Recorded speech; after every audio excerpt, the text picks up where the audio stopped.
Assalamualaikum warahmatullahi wabarakatuh. Alhamdulillahirrabbilalamin. Allahumma sholli ala Sayyidina Muhammad wa ala ali Sayyidina Muhammad.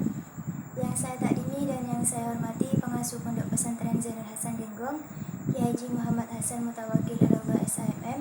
Yang saya hormati Bapak Rektor Universitas Islam Zainul Hasan Genggong, Bapak Dr. Abdul Aziz Wahab BAMAG.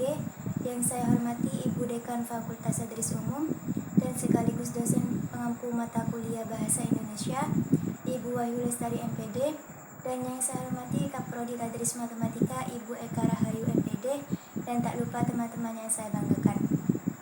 Perkenalkan, nama saya Melinda Artini, NIM akhir 0110. Saya dari Prodi Tadris Matematika. Pada kesempatan kali ini saya akan membahas materi tentang pemakaian tanda baca. Tanda baca adalah tanda yang dipakai dalam sistem ejaan. Tanda baca dapat membantu pembaca untuk memahami makna tulisan dengan cepat. A. Tanda titik. Yang pertama, untuk mengakhiri sebuah kalimat yang bukan pertanyaan atau seruan. Yang kedua, tanda titik dipakai di belakang angka atau huruf dalam satu bagan, ikhtisar atau daftar. Yang ketiga, tanda titik dipakai untuk memisahkan angka, jam, menit, dan detik yang menunjukkan waktu atau jangka waktu. Yang keempat, tanda titik dipakai untuk memisahkan bilangan ribuan atau kelipatannya yang menunjukkan jumlah. Yang B, tanda koma.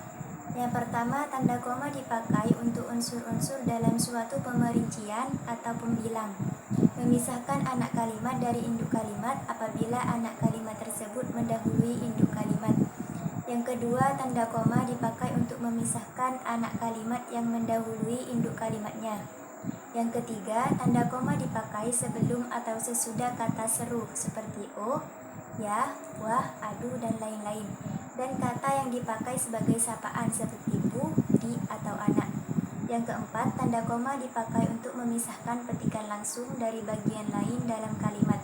Yang kelima, tanda koma dipakai di antara nama orang dan singkatan gelar akademik yang mengikutinya untuk membedakannya dari singkatan nama diri, keluarga, atau marga.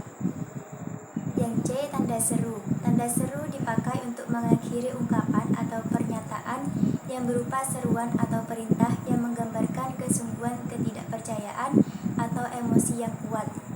Yang D, tanda titik koma.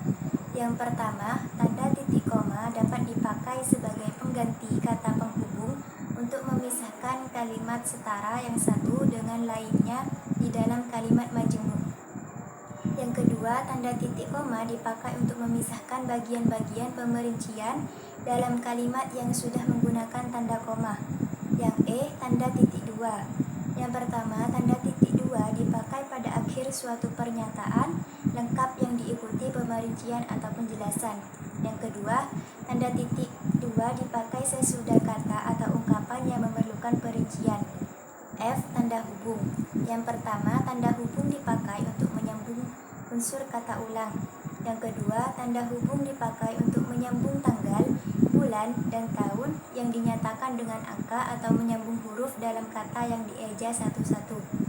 Yang ketiga, tanda hubung dipakai untuk merangkai unsur bahasa Indonesia dengan unsur bahasa daerah atau bahasa asing. Yang G, tanda elipsis. Yang pertama, tanda elipsis dipakai untuk menunjukkan bahwa dalam suatu kalimat atau kutipan ada bagian yang dihilangkan. Yang kedua, tanda elipsis dipakai untuk menulis ujaran yang tidak selesai dalam dialog. Yang H, tanda tanya. Yang pertama, tanda tanya selalunya dipakai pada setiap akhir kalimat tanya. Yang kedua, tanda tanya yang dipakai dan diletakkan di dalam tanda kurung menyatakan bahwa kalimat yang dimaksud disengsikan atau kurang dapat dibuktikan kebenarannya. I, tanda kurung. Yang pertama, tanda kurung dipakai untuk mengapit tambahan keterangan atau penjelasan. Yang kedua, tanda kurung dipakai untuk mengapit keterangan atau penjelasan yang bukan bagian utama kalimat.